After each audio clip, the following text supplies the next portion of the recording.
रथयात्रा रे एते बढ़िया दर्शन मिलिबो सेटा तो मु भाबी ही नथिली। हेलो संग माने नमस्कार जय जगन्नाथ। आज थिला रथयात्रा सकाळु सकाळु मु फ्रेश हेकी मु मोर स्किन केयर करथली। सकाळु तो वर्षा लागी रहिची आ सब वर्ष रथयात्रा रे इच्छा हुए कि पुरी जाय कि तिने ठाकुरन को दर्शन करिया पई जोडा कि संभव हुएनी।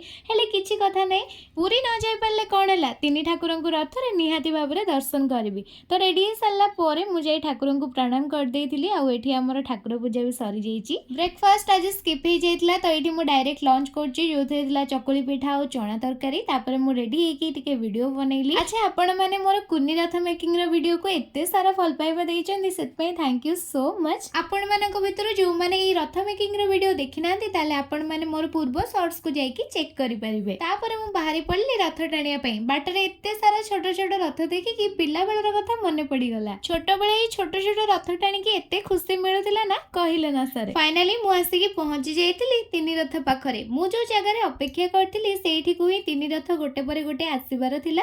तो एठी देखि परथिबे केते गहळी हेची। गोटे परे गोटे तीन रथ आसीकी पहुंची जाइतिला और तीन ठाकुरंकर दर्शन भी बहुत बढ़िया भाबरे हेला। एते बढ़िया भाबरे दर्शन मिलिबो बोली सेटा तो मु केबे भाबी ही नथिली। दर्शन सारे की बाट सारा एमती छोट छोट रथ देखि देखि मु आसीकी पहुंची जाइतिली टिके बिना प्याज रसुण रो गुपचुप खाइबा पई। एमती किछि कटला मोर आजिर दिन। वीडियोटी भल लागितिले लाइक करबा को जम्मा भी भूलिबेनी।